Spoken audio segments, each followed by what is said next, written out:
फार पूर्वीच्या काळाची गोष्ट आहे। एक आटपट नगर होतं। तिथे एक राजा राहत होता।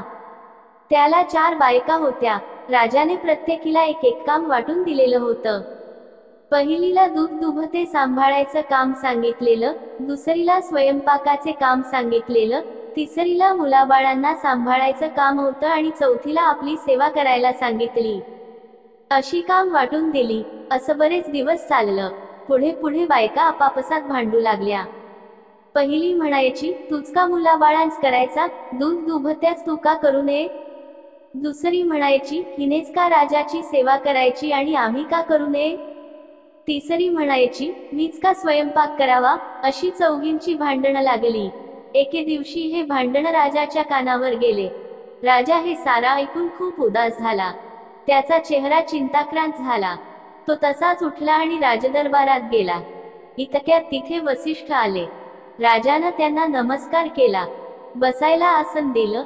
वसिष्ठांनी राजाच तोंड पाहिलं, चेहरा फारच चिंताक्रांत दिसला। वसिष्ठांनी त्यांना त्याचं कारण विचारले। राजाने सांगितलं, मी दिलेल्या कामावरून आता राण्यांमध्ये भांडणं होत आहेत। त्या एकमेकींच्या वैरी बनल्या आहेत आणि हे मला चांगले वाटत नाही। माझे काय चुकले ते मला कळत नाही। तेव्हा ऋषी म्हणाले की आपण याबद्दल इतकी चिंता करू नये। आपण जाऊन याबद्दल राण्याशीच बोलूया की नेमकं त्यांचं म्हणणं काय आहे। तेव्हा ऋषी व राजा उठले, राणीच्या महालात गेले। 4ही राण्यांना हाक मारली, भांडणाचे कारण विचारलं। राण्यांनी सांगितलं। पहिली म्हणाली, मीच का असं करावं, मीच का दुधदुभते सांभाळावे? दुसरी म्हणाली, मीच का स्वयंपाकाचे काम करावं? तिसरी म्हणाली, मीच का मुलांना सांभाळावं? चौथी म्हणाली, मीच का राजाची सेवा करावी? अशी चौघींनी आपली कारणे सांगितली। तेव्हा राजा म्हणाला, मला यांना हीच कामं सांगावीशी वाटतात। तेव्हा वसिष्ठ अंतर्ज्ञान लावतात, भांडणाचं कारण शोधतात। नंतर ते पहिल्या राणीकडे वळले, तिला म्हणाले, अगं तुला हे दूध दुभत्यांच काम सांगितलं आहे ना? ती म्हणाली, हो। तर मग ऐक, तू आदल्या जन्मी गाय होतीस। रानात नेहमी चरत असायची। तिथं जवळच एक शिवलिंग होतं। तू भर 2 प्रहरी त्याच्यावर दुधाच्या धारा धरायची आणि त्यावरती अभिषेक करायची। त्यामुळे तुझ्या या जन्मात तू राजाची राणी झालीस। पण गेल्या जन्मीच व्रत अपूर्ण राहिलं, ते पूर्ण करण्यासाठी महादेवांनी ही आज्ञा राजाला दिली। त्यानं ती तुला सांगितली, ती तू मान्य कर। नवराच मनी शंकर धर। जसा तो सांगेल तशी तू वाग, म्हणजे तुझं कल्याण होईल आणि शेवटी कैलासाला जाशील। असा ऋषींनी तिला आशीर्वाद दिला। राणीने त्यांना नमस्कार केला आणि भांडण सोडून दिलं। पुढे ऋषी दुसऱ्या राणीकडे वळले, तिला विचारलं, तू का भांडतेस? ती म्हणाली, मीच का स्वयंपाक करायचा याचं मला कारण सांगा। ऋषींनी अंतर्ज्ञान लावलं, कारण शोधून काढलं। ते म्हणाले, आदल्या जन्मी तू एक गरीब ब्राह्मणाची बायको होतीस। भिक्षा मागत होतीस, तेव्हा दर सोमवारी तू उपास करायची, भिक्षेला जायची, पण 5च घरी तू भिक्षा मागायची आणि त्याचा स्वयंपाक करून महादेवाला नैवेद्य दाखवायची। ही भक्ती देवाला आवडली, त्याने म्हणून तुला राजाची राणी केली। राजाने तुला जे काम लावून दिलं ते तू मनाने कर, सगळ्यांना जेवू घाल, सगळ्यांचा आत्मा तृप्त कर, म्हणजे तुझं व्रत पूर्ण होईल। मनोभावे राजाची सेवा कर, म्हणजे ती महादेवांना पावेल आणि तुला कैलास लाभेल। असा तिला आशीर्वाद दिला। राणीनं ते ऐकलं आणि ती सुखासमाधानाने वागू लागली। आता पुढे ऋषी तिसऱ्या राणीकडे वळले, भांडणाचं कारण विचारलं। राणीनं सांगितलं। ऋषींनी अंतर्ज्ञान लावलं, पूर्वजन्मीची हकीकत जाणली। राणीला म्हणाले, आदल्या जन्मी तू वानरीण होतीस, तुला मुलबाळ नव्हते। तू सोमवारी चांगली चांगली फळ महादेवांना अर्पण करत होतीस।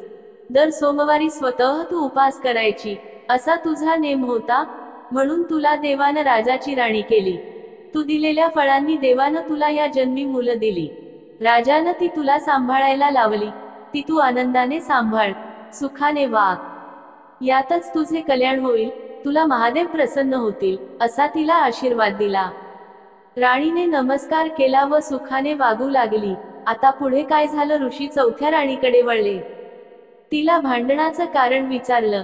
तिने सांगितलं। तेव्हा ऋषी म्हणाले, मागल्या जन्मी तू घार होतीस, आभाळात उडत होतीस, त्याच्याखाली एक शिवलिंग होतं, भर 2 प्रहरी तू त्याच्यावर छाया धरायची, म्हणून तुला महादेव प्रसन्न झाले. त्यांनी तुला राजाची राणी केली आणि पलंगावर बसवली.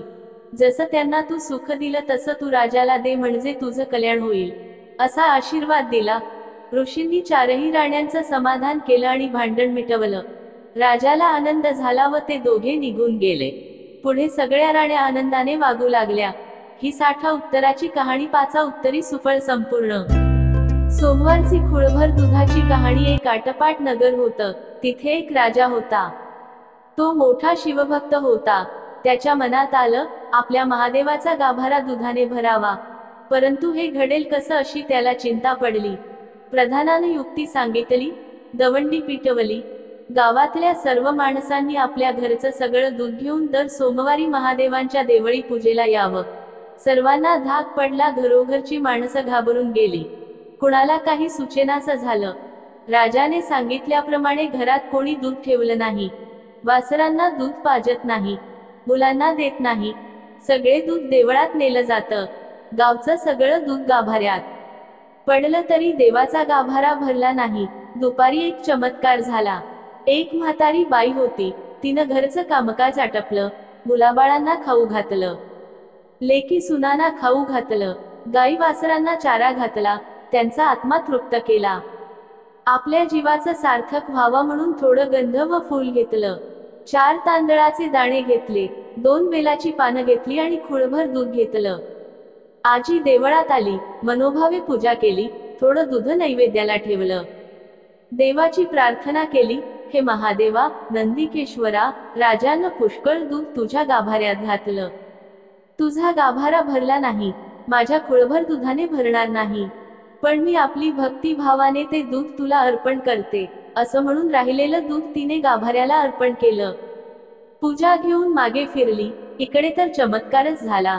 म्हातारी परतल्यावर गाभारा भरून गेला. हे पुजाऱ्याने पाहिलं. राजाला कळवलं. परंतु गाभारा कसा भरला त्याचा काही केल्या पत्ता लागेना. असेच पुढे 4थ्या सोमवारी राजा बसला.